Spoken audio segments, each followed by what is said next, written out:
The clang of iron bars echoed through the dim, narrow corridor as David was pushed roughly into his cell. The door slammed shut behind him, sealing him inside a world far more unforgiving than any battlefield he had ever known. David stood still, his fists clenched as he took in his new reality. A veteran who had once fought for honor, he was now branded a murderer, accused of committing the one crime he knew he could never commit, killing the woman he loved. The case against him had been laid out with chilling precision. Witnesses had testified, evidence was stacked, and there were the text messages, hundreds of messages he didn't remember sending, documenting violent threats to his wife. The final nail in his coffin had been a neighbor's statement, claiming to have seen him leave the scene. Every accusation felt like a hammer pounding against his soul, each blow shattering the life he had built. Yet David knew, with unbreakable certainty, that he was innocent. He hadn't killed her. Someone else had taken his wife from him, and they'd gone to unspeakable lengths to ensure he would pay for it. He took a deep breath, willing himself to stay calm. The betrayal was a wound still raw and bleeding, but beneath the pain simmered a familiar determination. His mind turned to Marcos, the man he once trusted with his life. They had shared years in the military, facing life-or-death situations as brothers in arms. Marcos had been his friend, his confidant, until David learned the truth. Just months before his arrest, David had found out that Marcos and his wife had been having an affair. The discovery had blindsided him, a punch to the gut that left him reeling. When he confronted Marcos, the response was cold, indifferent, as if David's pain was nothing more than a minor inconvenience. Marcos had smirked, a flicker of satisfaction gleaming in his eyes. And now, as David stood behind bars, he could feel the weight of Marcos's betrayal crushing down on him. He knew, deep down, that this was Marcos's doing. Marcos was the one who had taken everything from him and orchestrated this nightmare with chilling precision. The sharp clack of footsteps outside the cell snapped him back to the present. A guard approached, looking him over with a sneer. "Enjoy your stay, soldier," he spat, the words dripping with contempt. "Won't be long until the others know about you." The guard chuckled, leaving David alone with his fists clenched and jaw set. He knew what the guard meant. He'd heard enough rumors about prison hierarchies to understand that an ex-soldier, especially one accused of killing his own wife, would be a prime target. As he explored the common areas, David took note of the subtle but powerful rules governing prison life. The power was divided among cliques of inmates, each led by a self-appointed boss who enforced his rules with intimidation and violence.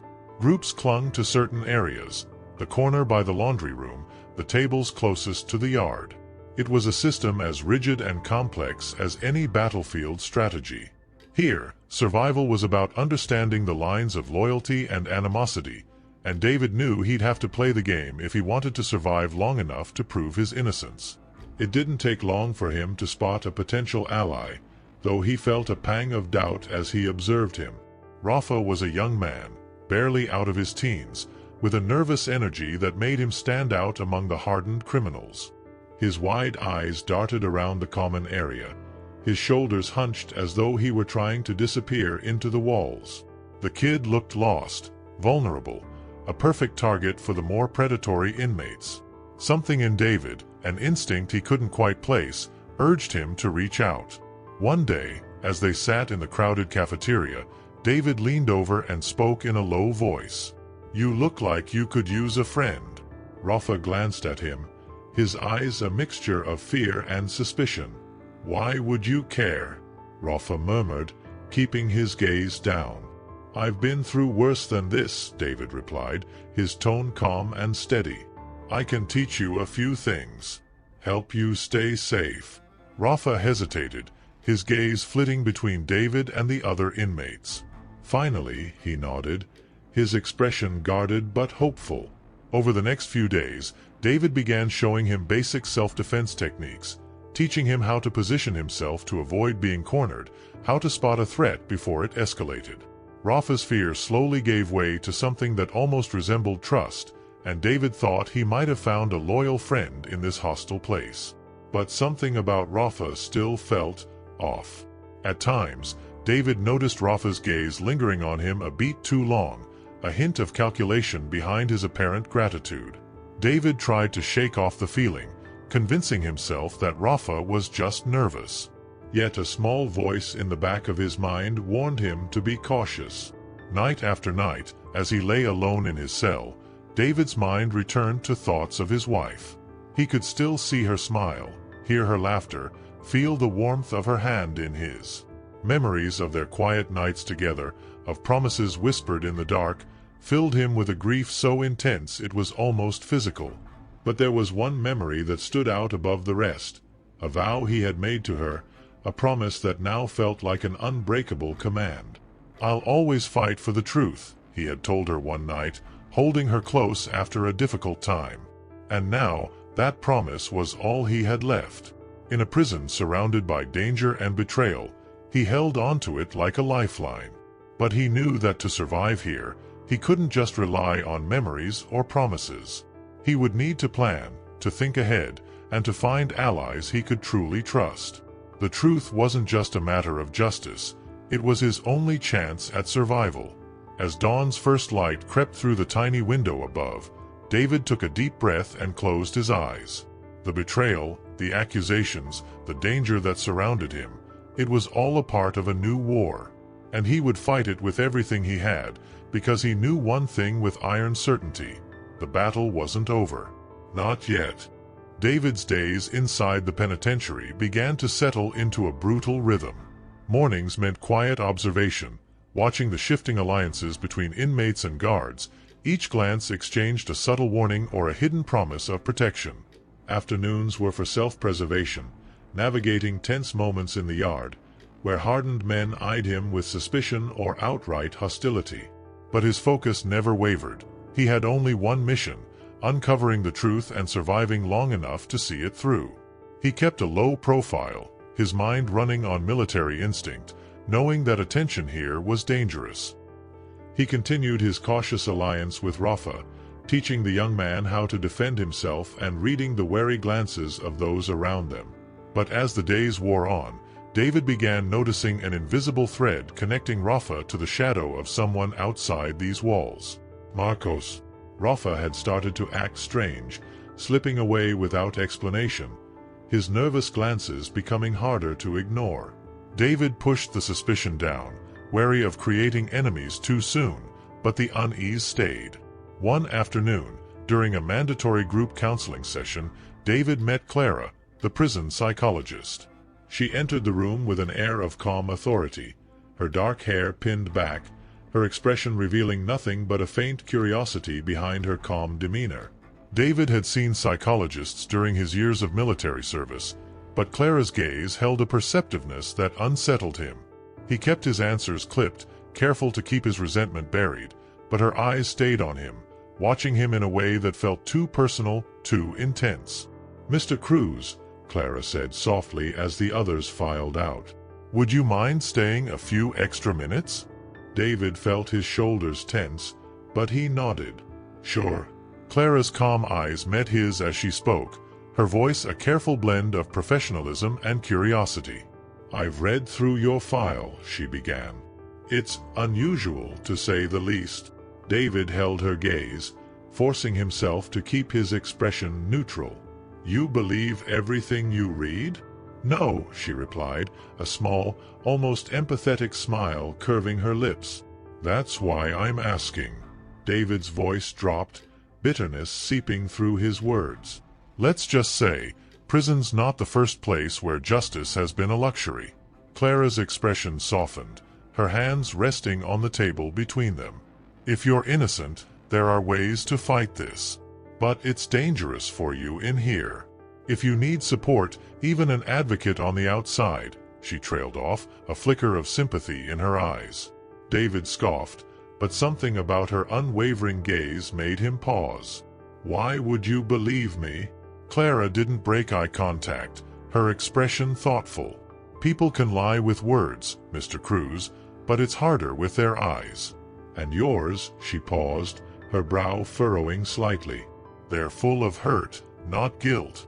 David's heart pounded, a strange warmth unfurling in his chest. For the first time in weeks, he felt seen, not as a murderer, but as a man. He didn't trust her fully, but Clara had planted a seed of hope, something he hadn't allowed himself to feel since his arrest. As the days passed, David's routine grew more treacherous. Rafa became increasingly distant, often watching him with a pensive look. David tried to shake off the doubts, but they lingered. Then, one evening, as they huddled in the darkened corner of the yard, Rafa finally spoke. "You were a soldier, right?" Rafa asked, his voice barely above a whisper. David nodded, trying to read the boy's face. "Yeah, why?" Rafa hesitated, glancing around before continuing. "I know people too. People who protect others. But they told me something. Said you're not as innocent as you claim."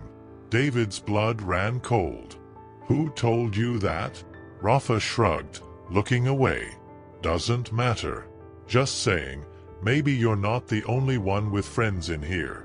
David's fists clenched as realization dawned.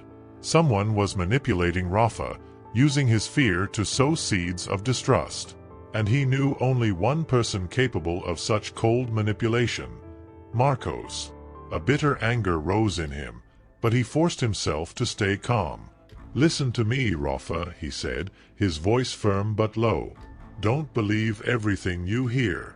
People here will say anything to turn you against each other." Rafa looked up, uncertainty flickering in his eyes, but he didn't respond. David watched him retreat, a sinking feeling settling in his gut. He knew that any trust he'd built with Rafa was slipping away, tainted by Marcos's unseen hand. Clara, meanwhile, had begun her own investigation, digging into David's past. Late one evening, she came across reports detailing the bond between David and Marcos, their years together, their shared missions, and the complex web of camaraderie and rivalry that seemed to underpin their friendship. But there was something darker, too. Whispered rumors of Marcos's ambition, of his ruthlessness, even toward his closest allies. Clara's brow furrowed as she read, a gnawing suspicion growing. She'd sensed David's innocence, but this new information painted Marcos as far more dangerous than she had imagined. One morning, after another tense session with David, she found a note slipped under her office door. A simple warning scrawled in harsh black ink: "Stay out of this, or you'll regret it." Clara's hands shook as she read the message, a chill creeping down her spine. Whoever had sent it knew about her interest in David's case. The stakes were higher than she'd realized, and the danger was no longer just his, it was hers too. But as she crushed the note in her hand, Clara felt her resolve harden. The risk was real, but the truth was becoming something she couldn't turn away from. Back in his cell, David wrestled with his own thoughts. Betrayal was closing in from all sides, and his patience was wearing thin. He had tried to stay out of the power struggles between the prison cliques, but he could no longer afford to sit on the sidelines. He began quietly sowing seeds of doubt among the inmates, spreading rumors that weakened alliances, planting ideas that pitted rival leaders against each other. It was risky, but his military training taught him to turn chaos to his advantage. As tension rose within the prison walls, David learned to wield his silence as a weapon, becoming a figure of mystery and caution. He was no longer the quiet newcomer, but a strategist playing a dangerous game of survival. Some prisoners eyed him with newfound respect, while others viewed him as a threat. But every move he made brought him closer to his goal: freedom and justice. Yet as he lay awake that night, a new fear crept in. He had come to rely on Clara's support, to count on her belief in his innocence. But as danger closed in, he worried if his actions had placed her in the crossfire, if her loyalty to him might cost her more than she was willing to pay. As dawn broke, David steeled himself. The line between ally and enemy was blurring, and the walls of the prison seemed to press closer with every passing day. He would need to push harder, dig deeper, and keep his focus razor-sharp. There was no turning back now.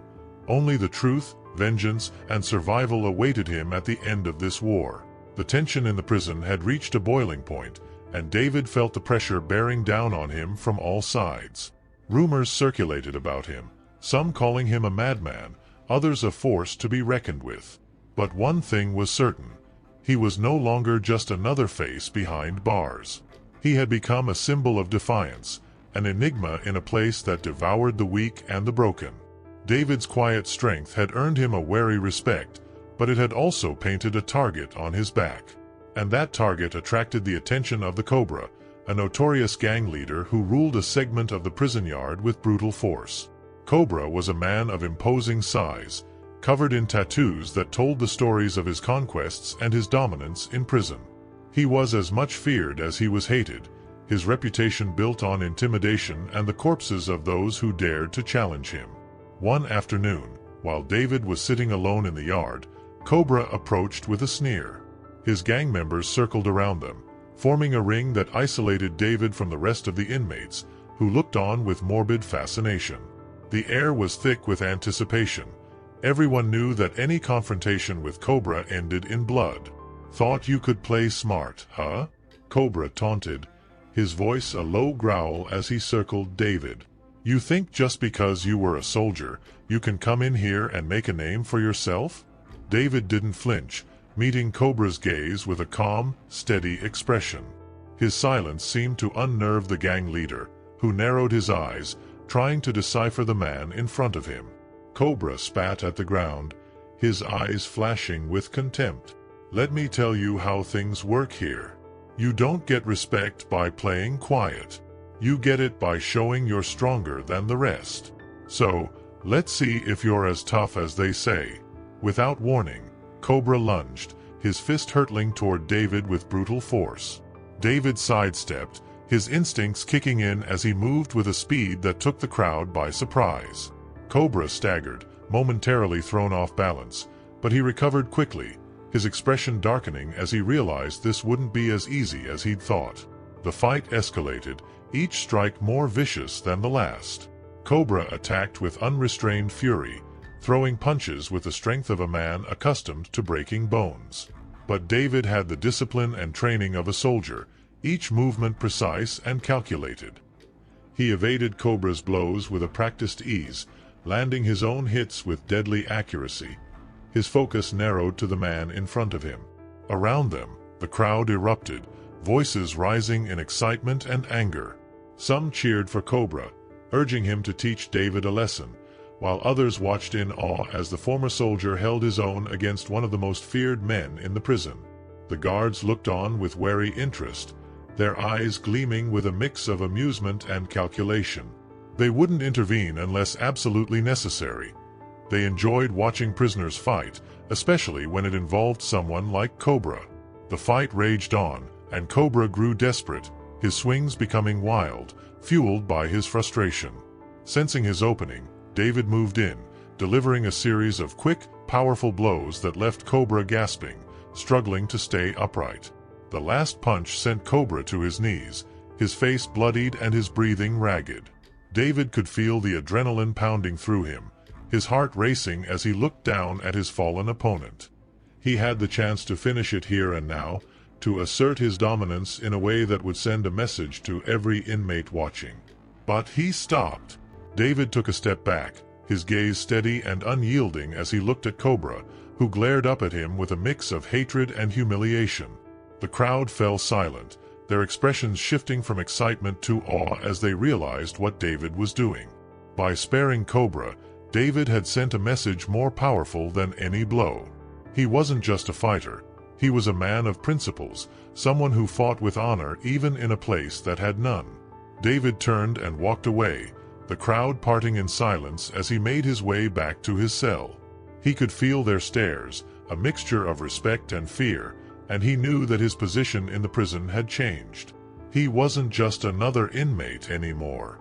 He had shown that he was a force to be reckoned with, but he had also demonstrated restraint, a quality that made him both admired and dangerous.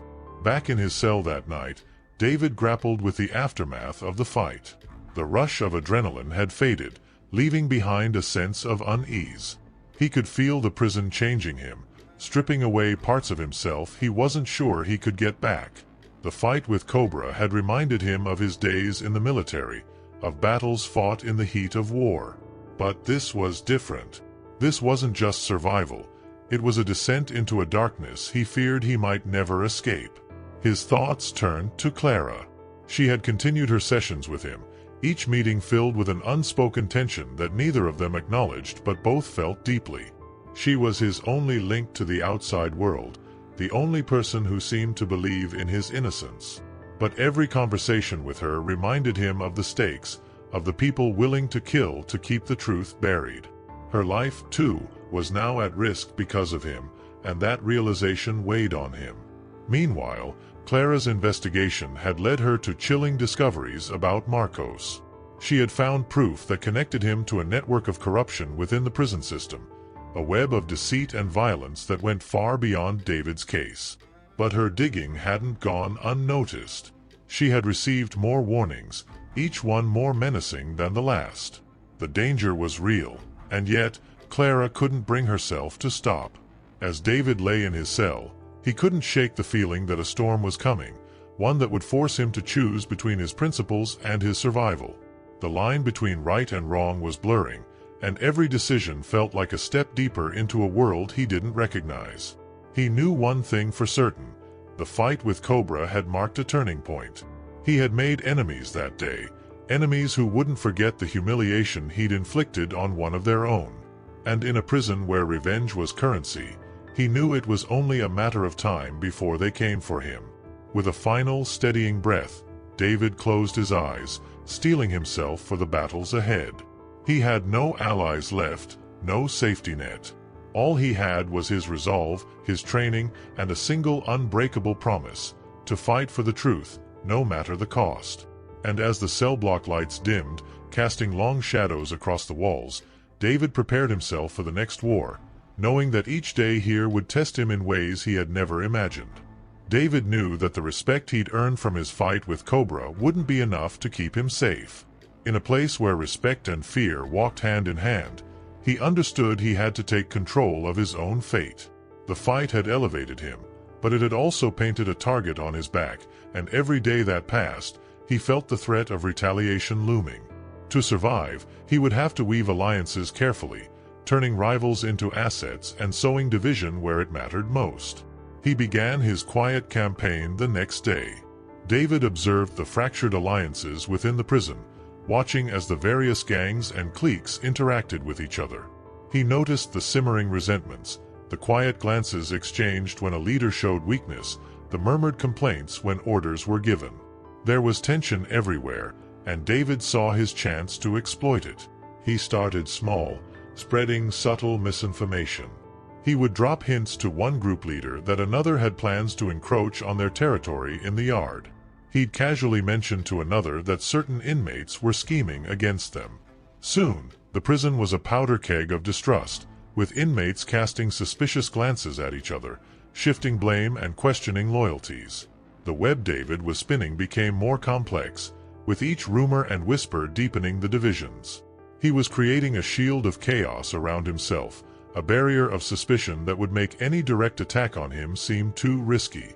But David was also carefully gathering allies, quiet, unassuming inmates who weren't part of any gang but had influence in subtler ways.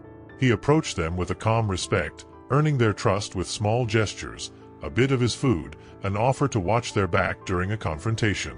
These men weren't powerful alone, but together they were his invisible army, his safety net in a place where loyalty was as rare as sunlight. Yet, he knew the hardest part of his survival strategy wasn't the alliances or the rumors. It was dealing with Rafa. David had begun noticing how Rafa would disappear for hours without explanation, returning with a haunted, guilty look. David sensed something wrong but chose not to press him, until one day, Rafa's disappearance stretched well into the evening. When he finally returned to their shared area, David cornered him, his voice low and calm. "Where have you been, Rafa?" David asked, his gaze piercing. "I've noticed you've been spending a lot of time with certain people.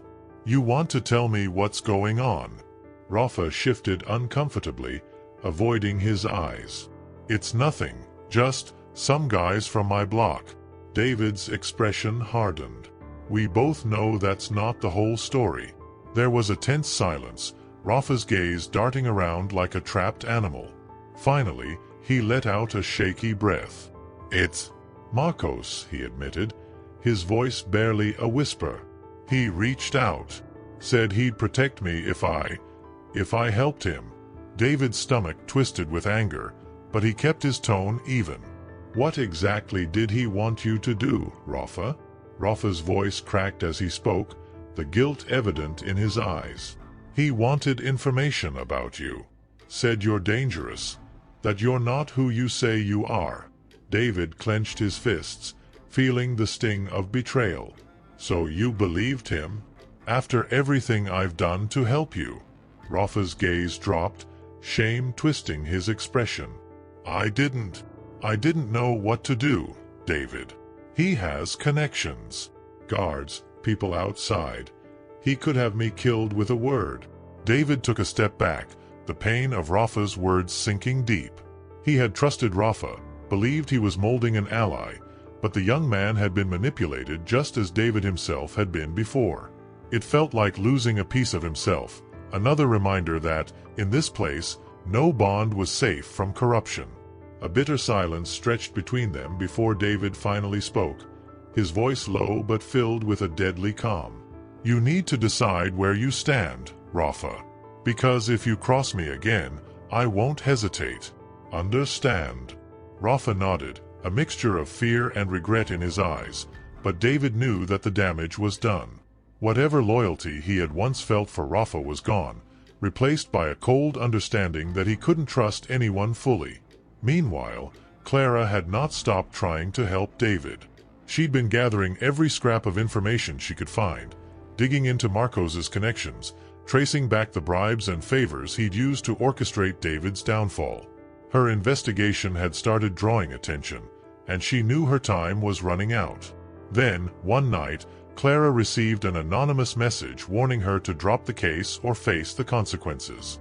The message left her shaken, but instead of backing down, Clara felt a surge of resolve.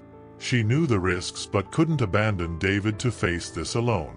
She'd managed to gather enough evidence to connect Marcos to corrupt guards within the prison, linking him directly to the manipulation of witnesses and planted evidence that had landed David behind bars. But the deeper she dug, the clearer it became. This was bigger than she had imagined, and exposing it could put them both in mortal danger. One evening, Clara managed to slip a message to David through a sympathetic guard. The note warned him of an imminent threat, a plot brewing within the prison, orchestrated by Marcos's men to eliminate him once and for all. Her warning was brief but urgent, a last-ditch attempt to give him a fighting chance. The news filled David with a cold, unyielding determination. He had always known it would come to this, a final confrontation that would decide his fate. The stakes had never been higher. Marcos's influence ran deep, but David now understood that this was a war not only for survival but for his honor and his truth. That night, David didn't sleep. He prepared himself mentally, running through every skill he'd learned in the military, every tactic that might give him an edge. He visualized every move, every possible outcome, knowing that he had only one shot to confront Marcos's power and escape this place alive. By morning, David was ready. His alliances had been set, his network of rumors and division already working to keep the gangs off balance. As he walked into the yard, he felt the weight of his choices bearing down on him, but his resolve was unbreakable.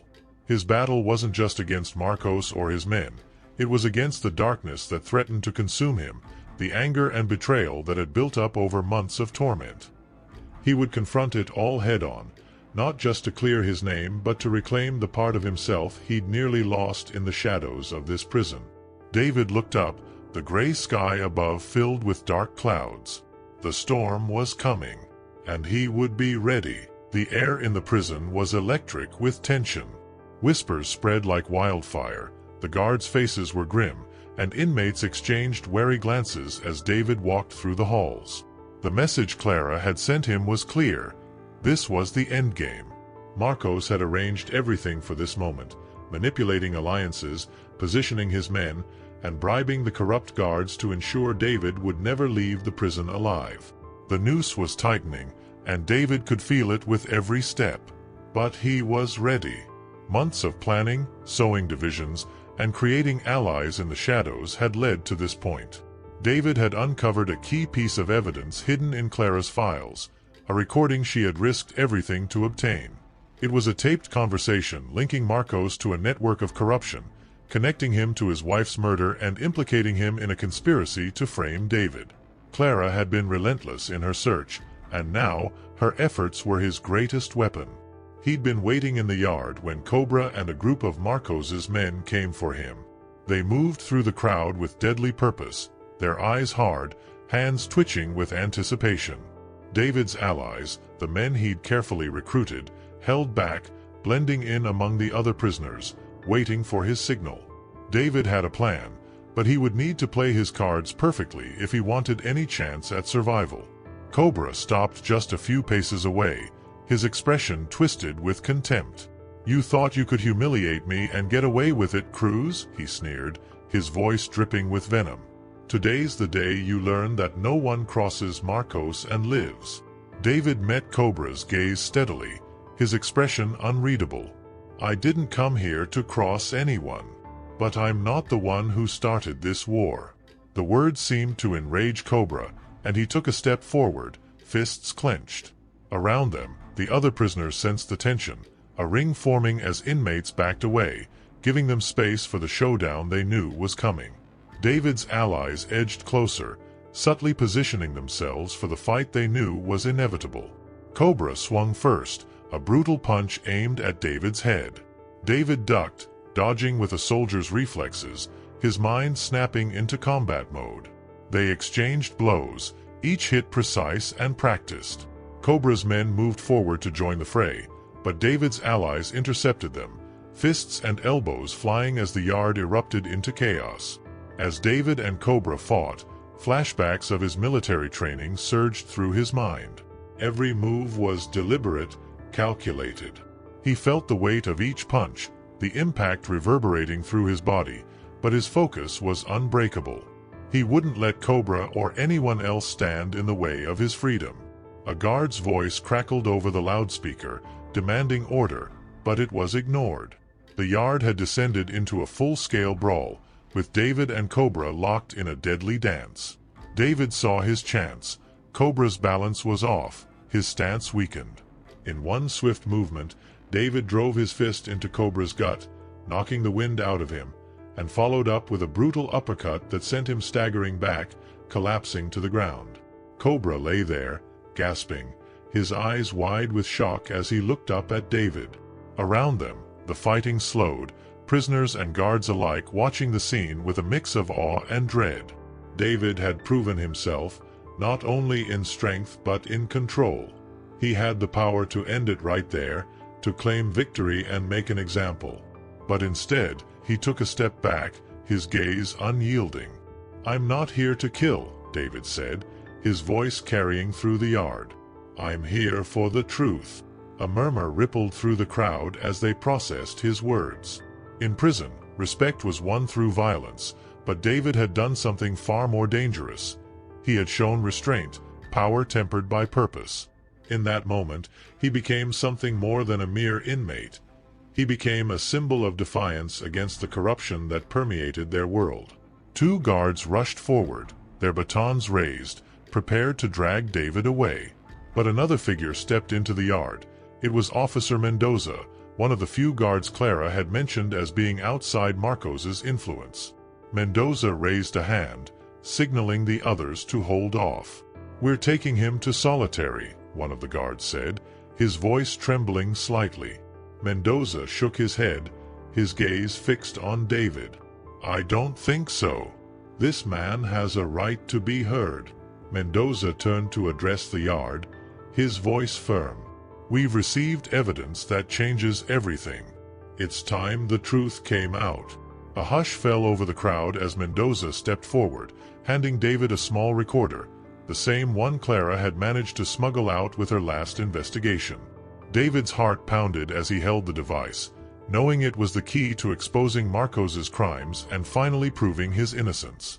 He pressed play, and the yard filled with Marcos's voice, cold and calculating, as he discussed bribes, witness tampering, and his plans to frame David for his wife's murder.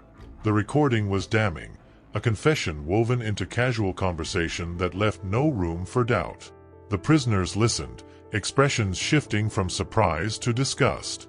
Some had once respected Marcos, but the recording revealed the depth of his treachery, shattering any illusions they held.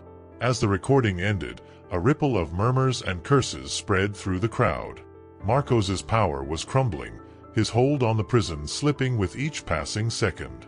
The guards exchanged uneasy glances, realizing the balance of power was shifting, that Marcos's influence no longer protected them. David stood tall, his gaze sweeping across the yard. "This is the man who betrayed me," he said, his voice steady but laced with anger. "The man who betrayed all of us." At that moment, a loud clamor echoed from the far end of the yard. Marcos's remaining loyalists had broken through the line of guards, surging forward in a last, desperate attempt to silence David. But David's allies moved to intercept, blocking their path, creating a human barrier to protect him. Fists flew, bodies clashed, and chaos erupted once more, but this time, David's side had the advantage. The prisoners fought with a new sense of purpose, emboldened by the truth that had just been revealed. Marcos's power, once ironclad, was crumbling, his loyalists overwhelmed by the sheer force of those who now saw him for what he truly was. Through the melee, David caught sight of Marcos himself, watching from a distance, his face a mask of fury and desperation. Their eyes met, and for a brief moment, time seemed to stand still. David saw the fear in Marcos's gaze, the realization that his empire was falling apart. It was a moment of silent victory, a final acknowledgement of the truth that had been buried for so long. As the guards finally regained control of the yard, dragging away the few remaining fighters, David knew the war was nearly over. Marcos had been exposed, his influence shattered, and David was one step closer to reclaiming his life. But he also understood that there was still one battle left to fight, a confrontation that would decide his future, and he was prepared to face it. In the silence that followed, David took a deep breath, feeling the weight of the past months lift just slightly. He had come too far, endured too much to let the truth die here. The fight was not yet over, but the final confrontation with Marcos was close, and for the first time, he allowed himself to hope that freedom was within reach. After months of hardship, betrayal, and raw survival, the day of David's court hearing had finally arrived. His hands were shackled, but his heart felt lighter than it had in a long time. He was escorted through narrow, dim corridors by guards who avoided his gaze, perhaps out of fear, or perhaps from shame.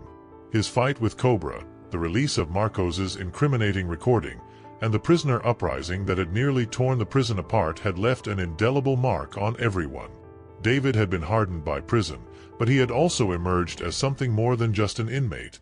He was a symbol of truth, a man who had refused to let injustice defeat him. Clara was already seated in the courthouse, her eyes fixed on him as he entered. Her gaze held both relief and a fierce pride, her belief in him as unshaken as ever. The sacrifices she had made, her career, her safety, even her own peace of mind, were all reflected in her expression. She'd risked everything to bring him here, to stand beside him in this moment of truth. David's heart swelled with gratitude, and he nodded to her, a silent acknowledgement of her role in his journey. As the judge entered, the courtroom hushed, tension thick in the air. The defense attorney wasted no time in presenting the evidence Clara had risked her life to uncover. The recording played for a captivated audience, the courtroom filling with Marcos's unmistakable voice confessing his plans to frame David. The damning conversation linked him directly to the murder of David's wife and to the network of corruption that had twisted the legal system to serve his own ends. Gasps rippled through the crowd, journalists scribbling furiously, capturing every detail of the scandal that was about to rock the justice system. Marcos sat at the defense table, his face pale and eyes wild with panic. He tried to maintain a facade of calm, but his hands trembled slightly, his jaw clenched as he watched his empire of lies crumble. For years, he had operated with impunity, untouchable in the eyes of the law. But today, he was exposed, every ounce of his power stripped away by the truth he had worked so hard to bury. David stood, unflinching, as the prosecution called witnesses. Former prison guards, threatened and bribed by Marcos, testified against him, recounting the orders they had followed, the evidence they'd planted, and the inmates they had intimidated. Each word they spoke was another nail in Marcos's coffin, painting a vivid picture of the monstrous conspiracy he had crafted. The judge's expression grew more severe with every revelation, his disbelief and outrage evident. The defense attempted to counter, arguing that David had orchestrated the entire scheme to cover his own guilt. But their efforts fell flat, crumbling under the weight of Clara's painstakingly gathered evidence. When David took the stand, he spoke plainly, his voice steady as he recounted the nightmare Marcos had put him through. He described the setup, the betrayal, and the fight for survival in prison. He explained the promise he had made to his wife, his unyielding pursuit of the truth despite the odds. His words held the quiet strength of a man who had nothing left to lose, and who had already won by holding onto his integrity. As the judge prepared to deliver the verdict, David glanced at Clara one last time. She met his gaze, her expression unwavering, and he felt a surge of calm wash over him. Whatever the outcome, he had honored his wife's memory, kept his promise, and exposed the darkness that had taken over his life. Justice, he realized, wasn't just about the verdict, it was about standing for the truth, no matter the cost. The judge's voice echoed through the silent courtroom as he announced the decision. The court finds the defendant, David Cruz, not guilty of all charges. Furthermore, an investigation into Marcos Ramirez and his connections within the prison system is hereby ordered. Relief flooded David's chest, his hands trembling as the shackles were removed. The weight of years spent in despair and rage lifted from his shoulders, replaced by a quiet, unbreakable sense of peace. He was free. Outside the courthouse, reporters shouted questions, camera flashes blinding him as he stepped into the sunlight for the first time in what felt like a lifetime. But he ignored the frenzy, his eyes searching only for Clara. She was waiting at the bottom of the courthouse steps, her expression a mixture of joy and sadness, as if understanding that his freedom was a victory but also a painful reminder of everything he had lost. He reached her, and for a moment they stood in silence. "Thank you, Clara," he said, his voice barely above a whisper. She shook her head, a tear slipping down her cheek. "You don't have to thank me. You fought for this. I couldn't stand by and watch an innocent man suffer." They embraced, holding each other tightly, both knowing that words could never fully capture the bond that had formed between them. She had been his ally, his confidant, the one person who had believed in him when no one else had. But David knew there was something else he needed to do before he could truly move forward.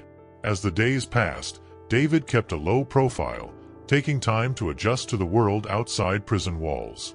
He felt like a stranger in his own life, the world moving faster than he remembered. He stayed in touch with Clara, though their conversations grew sparse, each of them understanding that the other needed time to heal. One morning, Clara found a letter from David waiting on her desk.